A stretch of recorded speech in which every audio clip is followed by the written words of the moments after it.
Welcome back to Beards and Brews. This week's review is going to be From Dusk Till Dawn.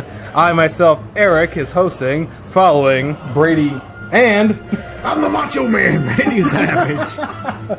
Out of the Grave. You can't kill what's already dead. And he's got us for 5 minutes. Dusk Till Dawn. Starting out with the Benny's Worlds of Liquor. If we don't got it, I just feel bad. You won't get it. I feel bad for everybody in that place. They're just having a day, and then they just get shot to shit by fucking Quentin Tarantino and his foot fetish. I would work there, and I would enjoy it. You're just sitting around selling booze. And, To the sheriff. To the sheriff. That's your one customer for the week. For the week. Yeah. Besides the random people who come up, I just need some gas. That's it. And then I'm going to roll through. But otherwise, you can probably just sit around reading your Sports Illustrated or whatever you want. Wait. Whatever. You can read whatever you watch. You know, With go from subtitles on. just go to Sports Center. Da da da da da da. ESPN with subtitles. Oh, shit. But we meet everybody there, all the main characters so far. We got George Clooney as George Clooney and Quentin Tarantino as a rapist. Yes. So Quentin Tarantino as Quentin Tarantino. Racist rapist. Double R. Sounds like a superhero. Yes. Here comes a racist rapist. Hey, guys, that's just his character. We don't want to get a cease and desist notice. Fair enough. Fair enough, Quentin Tarantino. You are a great man, and I respect your films. Who, by the way, looks exactly like 1994 Chandler Bing here. I just can't get past the butthole chin he's got. It's freaking me out. Like every time he just looked at the camera, it's like, oh, anus. So, the big thing to take away from the opening scene of this film is weed bad, drink good. Because the sheriff says, and them hippies smoking their marijuanas, hand me that entire bottle of Jack Daniels. Yeah. But pretty much we're introduced to Quentin Tarantino and George Clooney, who are both the bad guys and kind of the lead characters, the protagonists of this film. I think we refer to that as the Deadpool anti-hero. Sure. But I would rather see Deadpool in film than Quentin Tarantino suck another toe in front of me. Listen, if Selma Hayek's involved, I'm there. You weren't into that? I was into that. He was way too into that. That's all I'm saying. Fuck, would you not have been? I have my concerns. She just walked like 100 feet over like broken glass and whatever dirt was on that table. All that disgust. But at the same time, I wouldn't say no. In 1996, you got to get a job somehow. Oh, that's just hurting me. So she went all the way to Mexico just to get hired for a foot job. Dark Knight. Insert credit roll. Yeah, I mean, fuck it. Podcast is over now. We did it. We get a few references to other Tarantino films. You get the Red Apple cigarettes. You get some things are happening. Tarantino's character, George Clooney's character, are involved. They have hostages. They're bad guys. Whoop-de-fuck. They pull a gun. They say, hey, don't do things. The movie happens. Things may or may not have gotten done. May or have not get. Quentin Tarantino just blows everybody away because he's a dirtbag. He's a fucking dirtbag. That's all he does. He rapes and murders. So in the chaos, Quentin Tarantino gets a hole blown in his hand. The liquor store gets... Wait. We got to talk about the sheriff getting shot in the back of the head because personally, I think it's one of the finest touches in this film. The sheriff gets shot in the back of the head, falls on the ground, and, you know, most movies, boom, you get shot in the head, you go limp, nothing, that's it, done. This guy hits the ground, his fucking jaw is like, just so you can hear it. And it's wild. And to me, when I saw that, I went, that's fucking cool. It's kind of like Texas Chainsaw Massacre when that guy gets like hit in the head or whatever. His body's just shaking all crazy and stuff. Like, let's get some fucking... You know, this is what would happen. Your nerves would be fucking firing. You'd be like... It's like a pair of frog legs when you dump salt on them. So after the sheriff gets shot in the head, what happens? My next note says that Quentin bothers me in every film he is in. So that's up to you. Quentin pretty much what Tarantino, happens. he just bothers everybody in the movie, and they wind up bothering out after burning the guy behind the the counter alive, and they skedaddle out of there. Molotov TP, yes. I really want to try that. Just squirt some Zippo fluid into some toilet paper and just toss it in somewhere. So they burn down the gas station, they leave, they say some things to one another which aren't really important. The banter in this film is not the best. It's almost like Quentin Tarantino tried to write a Quentin Tarantino movie. And you never want that. And then you get the truck from Tremors. I don't know if it's really the truck from Tremors, but I saw it and I can't even say Tremors right. God bless it. And so I see the truck and I say, hey, it's Val and Earl. Good for them.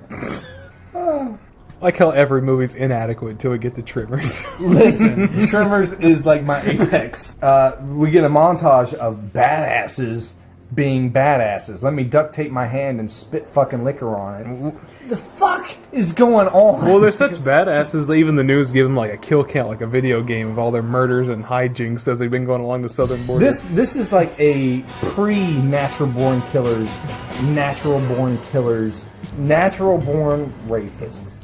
You can't write Hey that Quentin, if you hear about this, don't kill me. You fucking rapist, big head bastard. Oh, he's gonna sniff your feet. Fucking Chandler Bing looking motherfucker. Oh, jeez. Oh. But yeah, we get the badasses being badasses montage with some duct tape. You get some bad CGI trunk scene where you see that they have taken a hostage of a maid. It's not that special. You don't care because I don't care, and you guys are me. So you don't care. I am, he is, you are, we are. We are me. Good you. Yeah. So then they're at a hotel, and he's ringing the bell. Just ding, da ding, da ding, da ding, da ding, da ding, da ding. I actually love this little guy. That better stay in. I actually love this guy. He's only in the movie for about 90 seconds. You give him a minute and a half, sir. It's about 7 seconds. That's a generous 90 seconds, but it takes him so long to shovel himself out and display his face to say, what the fuck you want? Well, I want a room because that's what hotels do. He goes, you mean old bastard? What do you think I want? And he's like, oh, okay. He gives him a room. It's a great scene. Hotel Trivago. Oh, Hotel Tarantino. Gotta keep track of my notes here. Quentin's hair is atrocious. It straight up looks like late Nicolas Cage hair. Oh, like the all fucking eagle. state of it. We're not even bashing the movie anymore, it's just all Tarantino. I can't see him and not think Chandler Bing, he's gonna go in, he's gonna spend, a 10-hour shift working on the weenus. He's not working on the wing. The weekly estimated net usage statistic, don't you guys... Oh, yeah, okay. Very well. I was thinking of his hair. I take back that laugh. Yeah, I was picturing his hair and thinking about John Travolta hair plugs, and then I started thinking about, I would jerk off John Travolta for 12 grand. Why did that come back? Jerking off John Travolta for 12 grand always comes back. Oh my god. Just spit right on it. Just whatever, 12 grand. Let's get it done. Oh my god. If you're JT, if you're out there, we got you, bro. Sponsor our show, please. I'll grab some shampoo if you're into that. Oh, burns in the hole. So we see that all happening, and I tell you what, George Clooney's a good-looking man. I'd hit it. Oh, I was going to say you got that lust in your eyes. Yeah, I'd hit it all day. I can't deny it. He's a looker. Well, that good-looking man and Quentin Tarantino, unfortunately, they fuck off somewhere and they decide to steal this poor man's Winnebago and also steal his whole family. You put Quentin Tarantino and George Clooney together, you mash them together, you get a solid 5. I mean, at this point, I'm drunk enough to fuck whatever, so let's do it. Oh, Brady. It's the law of averages. There's a lot of whiskey dick tonight. If you're out there listening, I'm functional. Let's go. You hear that, JT? He's functional. Let's get it done, buddy. JT, QT, QC, whoever's out there. QVC, help us now. Sponsor us. So back to the movie. George Clooney leaves his brother, Mr. Racist Fellow, Not racist fellow, Mr. Rapist. Well, fuck it, rapist, racist fellow. In the hotel room, if you watch the movie, you'll catch both bits. They like to say derogatory for Hispanic folk.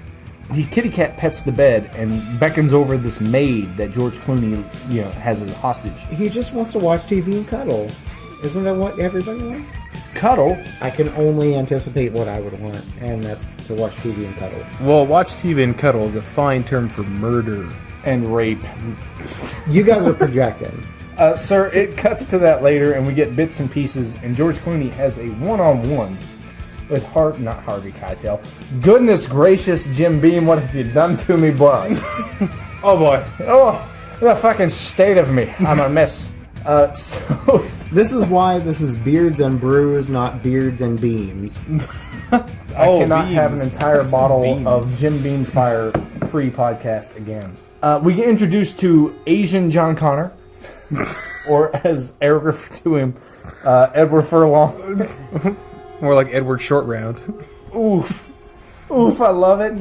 And if we don't refer to him as Short Round the rest of the film, I will be heartbroken. Along with Juliette Lewis, who Chandler referred to as a solid... She's a solid 5. I don't get it. But that solid 5 refers to her 5 head. So.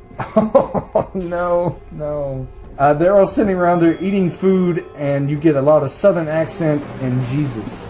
So that's what I took away from that scene. The two go hand in hand. They're watching the news, and Speaking of hand in hand, JT, if you're out there, sponsor our show. double fisting, bro. We're down. Like a Louisville slugger. We get a mugshot thing of Quentin Tarantino and George Clooney's characters. And George Clooney's character, which I think is really funny, you get like a split second, hey, this guy's a thief. Then it cuts to Quentin Tarantino's guy, and he's like, hey, this guy's a thief, a murderer, and a rapist. And with each implication of what he is, it zooms in closer to his face, mostly his eyes. And to be honest with you, as it zooms in, I don't know if that's Quentin's just natural face or if he was making a face. But as it keeps getting closer, you go, you know what? I see it. I see it, the dirty bastard. The fire in his eyes. Yeah. So they wind up kidnapping Harvey Keitel's family in their lovely Winnebago, and they decide to be like, hey, we need to get to the Mexican border before the end of the day, or else, you know what? We're all going to get shot at by the policia. And this is a lot of filler and exposition that I didn't give a shit about. And it was about this time that Grubhub showed up. That's true. Saving the day one taco at a time. Fuck yeah. Thanks, Taco Bell and Grubhub. Num, num, num, num, num. But in this exposition, we've got Quentin Tarantino very awkwardly trying to eat some snatch. Yeah, he had a scene back in the hotel room where apparently Juliette Lewis was like, you want to eat my pussy? Which, when she said it in the film, it worked for me. At that point, I looked over at Brady during the movie, and I was like, he thinks she's talking to him. He was actually beaten off. She was talking to me and considering masturbation. That man had a tear in his eye. But we get a scene of her toes to really accentuate Quentin Tarantino's foot fetish. And that goes with my theory that this entire movie was just written around Tarantino trying to suck on Selma Hayek's toes. Holy shit, We'll- yes. We'll get to that, but right now we're accentuating the glorious toes of Juliette Lewis. The glorious... Whoa. Juliette Baggins, okay? She's from the fucking Shire. I love her. I don't know if these are stunt toes or whatever, but her fucking toes are hairier than mine. Juliette, they're completely fine. Don't let anyone judge you. My feet hurt so bad, Mr. Frodo. Shout out the stunt toes. Stunt toes. Hashtag stunt. So, we eventually make it to the Mexican border where we encounter Border Officer Cheech Marin. Yeah, day job, Cheech Marin. He works there. Cheech Marin number 1. And we get our introduction to... Introduction. I'm sorry. But they're going through the border check. And day job Cheech Marin says, hey, buddies. Hey, buddy. What you got there? And he's like, just me and my son, short round.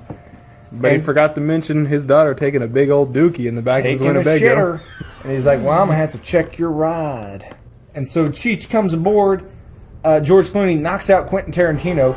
Thank God. because his lines are just, look, man, I like you, Quentin, dude, but when you put yourself in your movies, you bug me. Just straight up, you bug me. Stop bugging me. For real. Fucking take yourself out in the movie and it'd be better. I'm sorry. You're not great. It just is what it is. Just make Danny Trejo every character that you want to be you. There you go. Yeah. Yeah. We'll be okay with that. So then Cheech sees Juliette Lewis, who is, covering for the guys, and she's taking a pisser. And he takes way too long a look at what this character is supposed to be, like a 16-year-old or whatever. I mean, Juliette's clearly in her 20s for the film. I mean, if Quentin Tarantino can be into hairy toes, I guess Cheech Bear #1 can be in a little bit of dookie. Look, scat porn is a thing. Cheech Marin is clearly on his way to being Cheech Marin #2. Oh, good play on words. We'll get there, folks. So once they get through the border, they inevitably, after some driving, end up... That's right, they end up puking all over the couch. Goodness. I got a fart I'm holding, so you guys better be glad.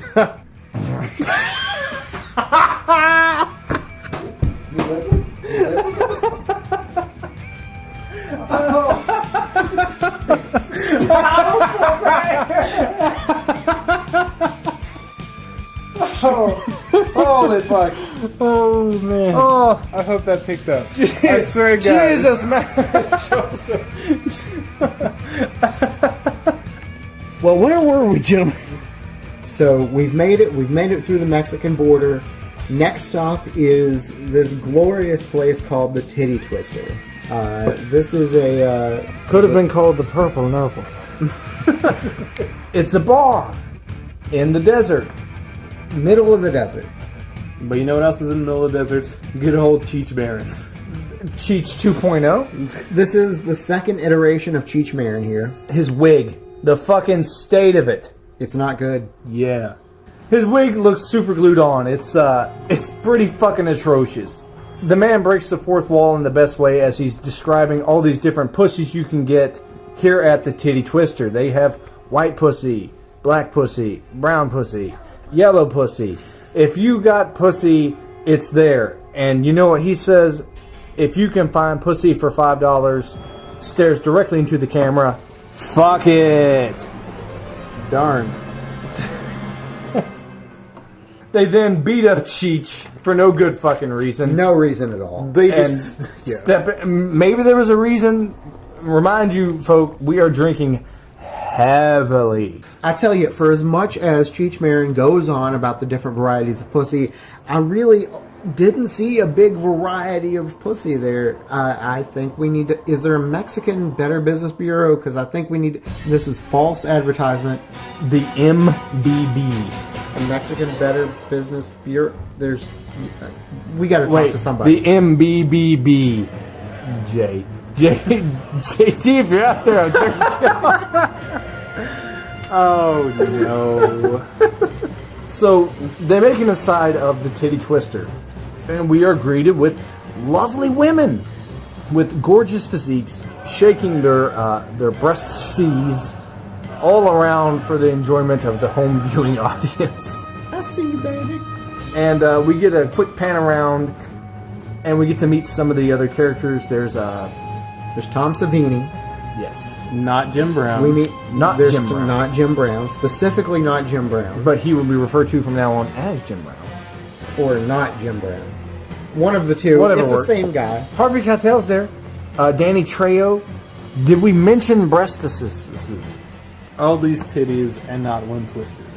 Yeah, no one's twisting titties. At least not yet. So, false. No, not at all. So we're introduced to a multitude of characters that will end up being a little bit more meaningful here in the future. We've got the Jim Brown. We've got the... He's not actually Jim Brown, but he comes up enough in our podcast that it's Jim Brown. We're introduced to Tom Savini's character, who I personally really enjoy in this role. He's a lot of fun. He is definitely the comic relief for this. He has a whip that he whips. And he whips over and he grabs this fellow's beer and pulls it to himself and, just kind of takes a drink. The dude doesn't say anything because I guess the dude's a little punk. He's like, whatever, this dude can take my beer. Later on, you notice because I'll probably forget to mention, he has a dick gun. And by dick gun, I mean he has a codpiece. The codpiece flips up to reveal a revolver with 2 cylinders. Very phallus-like in the sense of, yes, it is in fact a dick and balls. You know who would create something like that? Tom Savini. Also, you remember the kid from the Goonies who just made Booty traps. He would make booby traps. Booty traps. Booty traps? Booty traps. Anyway, you know who that kid was? Short round. He was Short Round, yeah. Short round. So some shit happens, and there's a driver's license discussion with Danny Trejo that I don't think anyone cares about, because at this point we were all fucking amped because we knew what was coming. Selma Hayek. Selma Hayek. Fuck. The mistress of macabre, Santanico Pandemonium. All right. I think everyone in the audience is probably old enough to remember the Britney Spears I'm a Slave for You VMA performance. This was that, but 10 times more. And if you don't know, just watch this fucking movie and put it to your fantasy file. Enjoy. This was Selma Hayek at her peak with a fucking banana python wrapped around her. Thank you! And if you were in the room with these boys, that wasn't the only thing peaking at the moment. Let me tell you something, brother! You can't just go straight to Hollywood. Yeah, I can. Tom Savini's face, whenever she gets introduced and comes onto the stage, is fucking beautiful. The man is shocked, just as I was shocked the first time I saw this. My Anaconda dude. Sponsor us. Don't even sponsor us. Just send me butt pics. I'll share them with my wife. God damn. All right. They left in a scene which broke my heart. Selma, dear, you buckled in your heels. You buckled. But she didn't have any heels on.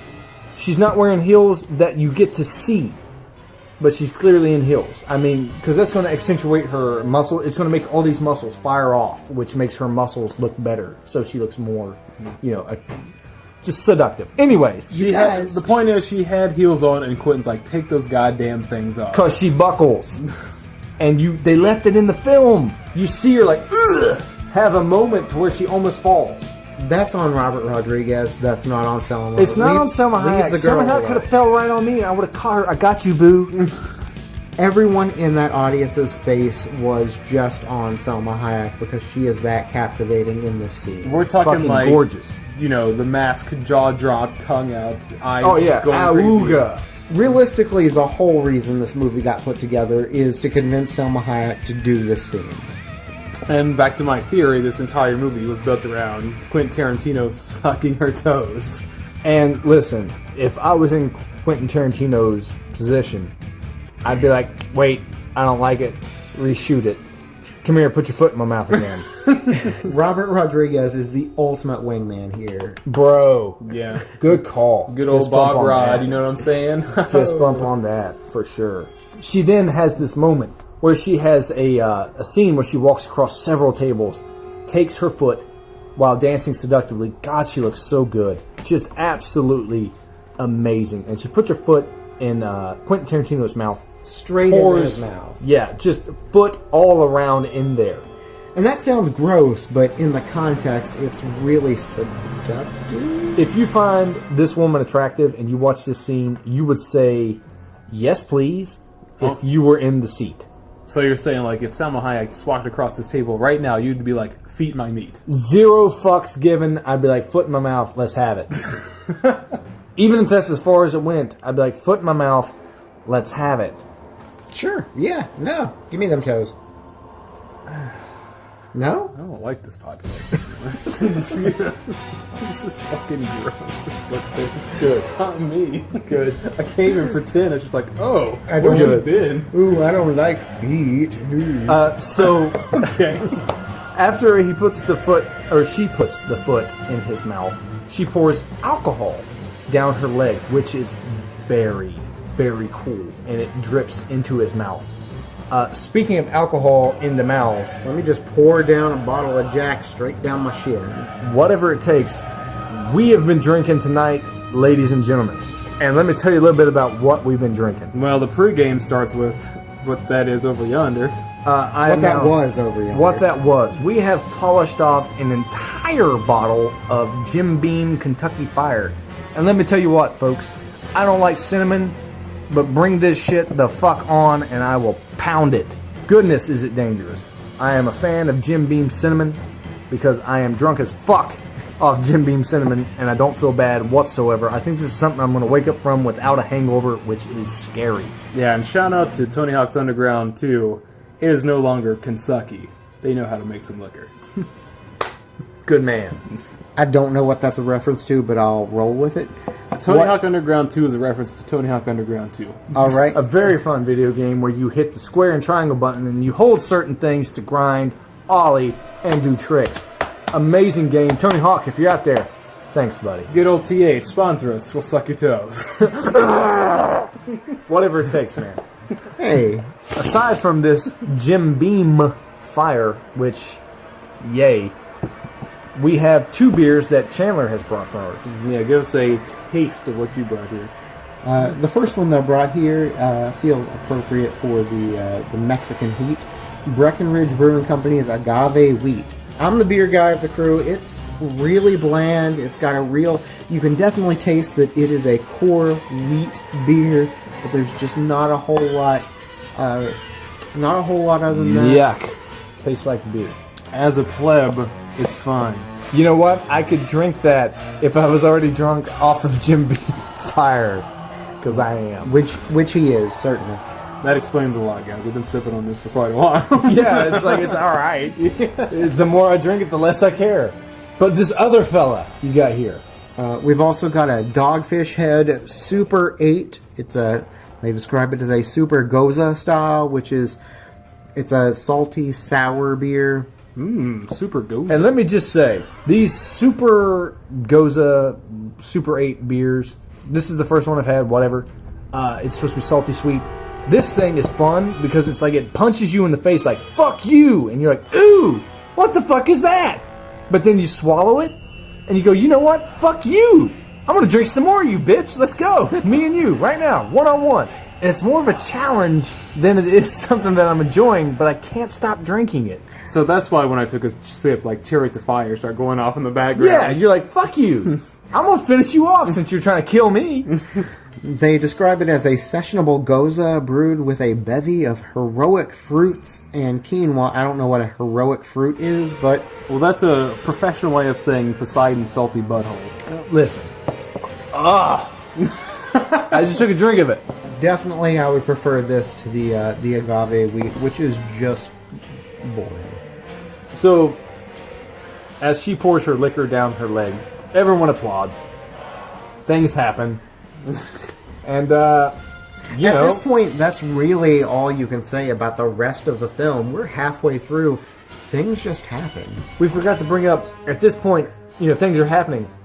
But was it a stunt foot? Was it really Selma Hayek's foot? Because it does a close-up view. Did she really want to put her foot in Quentin Tarantino's mouth? Or was this just some random person like Juliette Lewis's man toe? How much hair was on it? We didn't catch it. It could have been the same foot as Juliette Lewis's stunt toe, but it could have been a different foot. We got to get the 4K version to zoom in. Well, maybe they just gave her an extra $1,000 to put her foot right in the Pulp Fiction's mouth.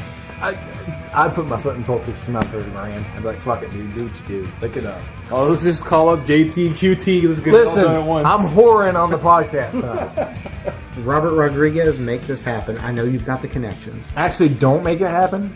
Because, at least with JT, I think I can get away with, still being myself. See, that's the thing. Is don't make it happen because I feel like he could make it happen. Yeah. So, I'm a hard pass on that. Sorry, Quentin. Guys, $1,000 is $1,000. I got student loans to pay off. Y'all get a hold of me. So, at this point, we get chaos. The lady turns into a snake because... Oh yeah, Cheech Cheech Marin comes back in. Yeah, this is the real turning point of the movie. Up until this point, things are mostly normal. Yeah, it went from right? it went from a buddy cop movie to not really vampires. cops. They weren't really cops. buddy robber movie. Robbers. Well, it's just a robbers. Buddy thief movie. Okay. the Gecko Brothers. No one cares.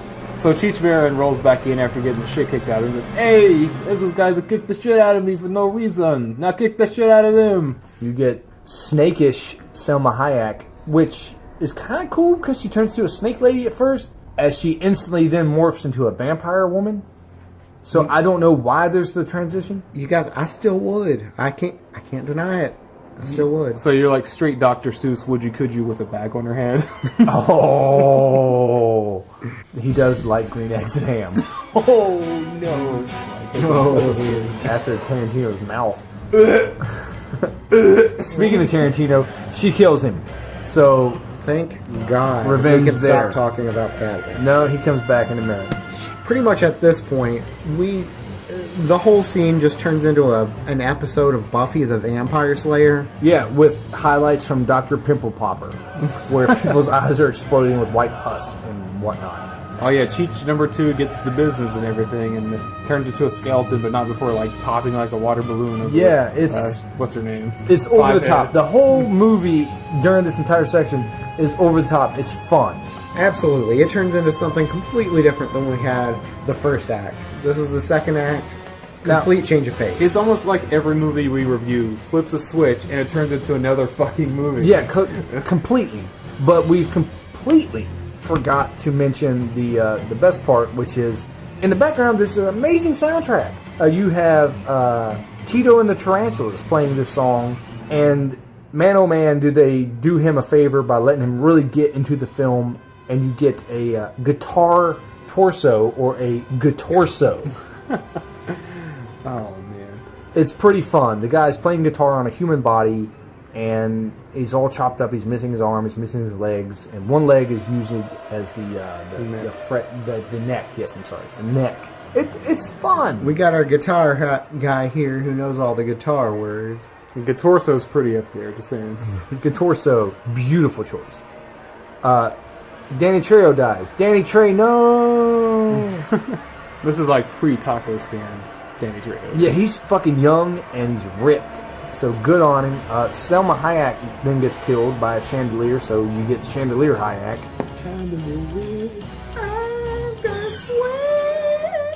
So in the midst of the chaos, got not Jim Brown going all like karate for no reason, and he rips rips Hurley's heart out from Lost, like Dumb and Dumber, but he didn't put it in a goodie bag or anything. Which, realistically, this isn't Hurley from Lost. This is the Mexican guy head on a stick from the opening scene of Men in Black. I don't know how I caught that that's the same guy. We had to rewind it a few times. I was like, that's where I know that guy from. Wow, it was good to catch it. Then we get some 4v4 nonsense. It turns into like a really big PvP mess of a match. And This is Marvel versus Capcom. yeah, it goes really off the rails at this point. Nonsense ensues. There's a lot of graphical killing. Tom Savini, I think, gets bit at this point, and it's really cute. We'll get to that. I don't even remember what happens to Sonya Blade. Yeah. Oh, come on, baby. Give me a break. Okay. Yeah, I mean, you know what I'm talking about, Kano. And he says, let's kill the band. And then they're like... The band didn't do anything. They're just jamming out the whole time. Well, if they didn't do anything, where did that torso come from? Quentin Tarantino comes back to life during this 4v4 ruckus, and he looks like the villain from Mask. We didn't know what he looked like, and then my wife was like, that's the villain from Mask, and we all lost our shit, because she was 110% right. It looked exactly like the fucking villain from The Mask. I'm not talking with Cher, I'm talking Jim Carrey. Also acceptable is Mac Tonight, the McDonald's spokesperson from the 80s. The moon guy with the sunglasses? Yeah, it's not bad. But like he was super ugly. I mean, his face looked like a pelvis. I couldn't get around it. Yeah, it's a mess. We also get, right after they do that, because, hey, they killed everybody. Good for them. Huzzah. Sci-fi bats. And by sci-fi bats, I mean Sci-Fi Channel bats. If you guys have seen any type of sci-fi film, and I don't mean the genre, I'm talking the channel, then the budget is like $1.50 that they spend on these special effects. The rest of the movie's budget went straight to Selma Hayek's foot. Selma, if you're out there, I would spend it. The rest of the movie to me just looks like an episode of Buffy the Vampire Slayer. Not that I have anything against that. I love Buffy the Vampire Slayer, but you can tell a steep decline in the writing, the effects, everything. It's fun. Yeah, it's definitely crazy. And Tom Savini gets bit, like I said earlier. and he turns into a vampire, and it's fucking hilarious. He starts tonguing his teeth, like rubbing his tongue around, and he touches his canine tooth, and it visually is enlarging. He's like, oh, The fang. He's like, ooh, that's new. yeah. And then his hand changes. He's like, oh, and he's just trying to hide everything from everybody as he's morphing into this vampire. It's fucking great. Tom Savini, you're a saint, and I love you, me boy. I like how he just like puts on his jacket. He's like, nothing. Hands in Yep. pocket. Nope. Ship shape, boys. Ship shape. Definitely not a vampire over here. That's a weird thing to say. Let's get out of here. He then fights with the not Jim Brown character. He throws into the window, lets the bats in.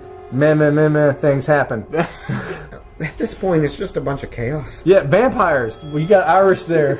Well, it's not too much chaos. Once the bats get in, they run into the back room and start making a bunch of makeshift weapons and stuff. And Nope, that's not chaos at all. Yeah, video game weapons. They grab super soakers, condoms, everything. They have the priest character, Harvey Keitel's character, bless these items to make them holy. At this point, you just know this film is about to get ridiculous. They've got a stake that just like oscillates. oscillates and, Yeah. and rams into their foes. And it's so impractical. It's just like... Just in and out, back and forth. It's definitely a sexual reference, just penetration. And Chandler said the best way to a vampire's heart. It's through his anus? What?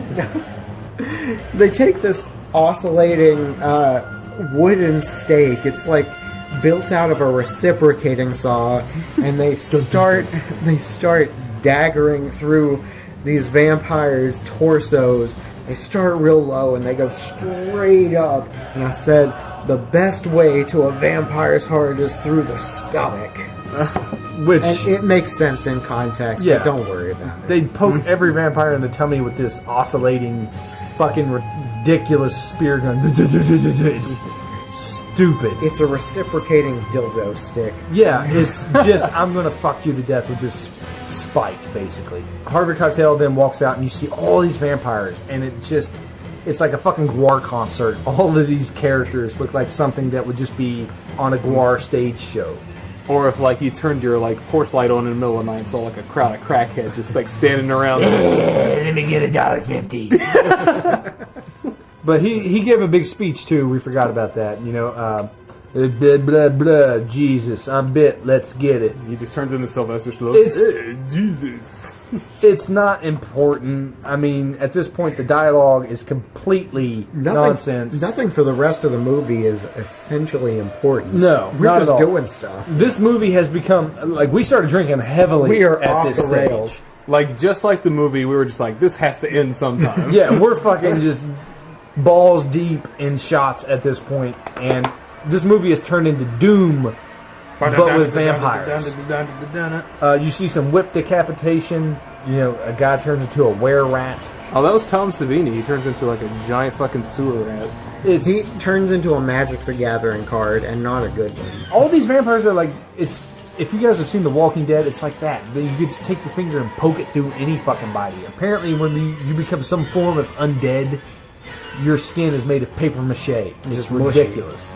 I'm pretty sure that's when they were around the table. One guy's like, hey, wouldn't it be cool if I, like, threw a shotgun through a guy? It's like, well, how do you reload it? Use the guy to reload it. Yeah, he just jiggles the dude and it cocks the shotgun. Movie's got a movie, guys. Especially Yeah. if you have to jam a shotgun through not Jim Brown. We see some people smashing condoms on people because Harvey Keitel turns into a vampire.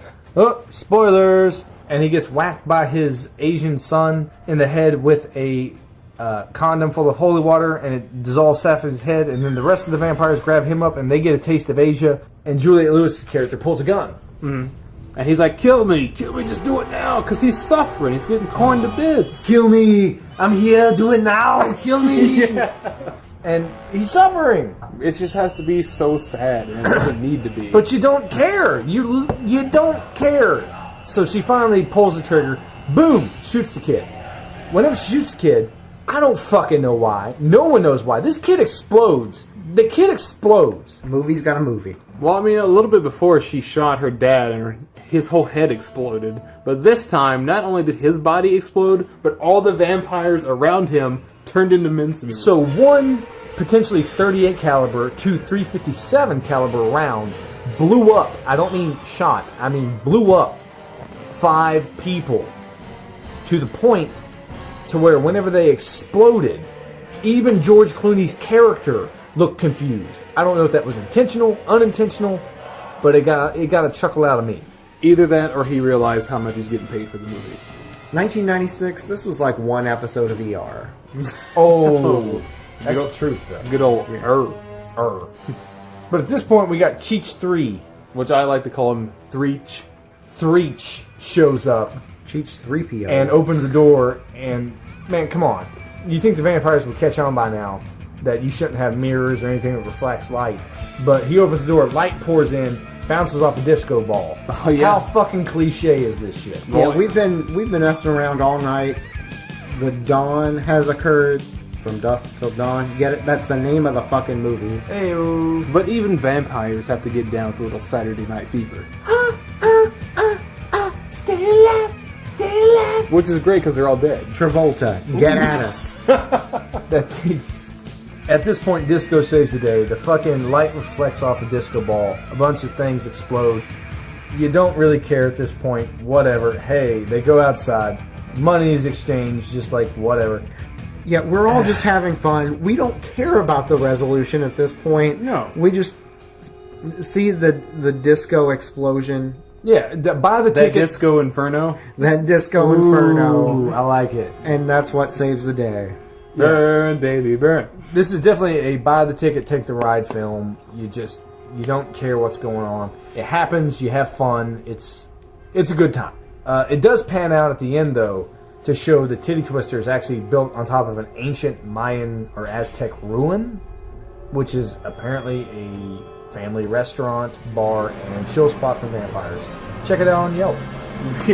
What a twist. Oh! M. Night Shyamalan. But for real though, check out their churros. They're delicious. So that was From Dusk Till Dawn, boys. I had a great time. Yeah, we started watching this movie at about dusk, and we finished it up, not at dawn, but by God, the booze was gone long before that.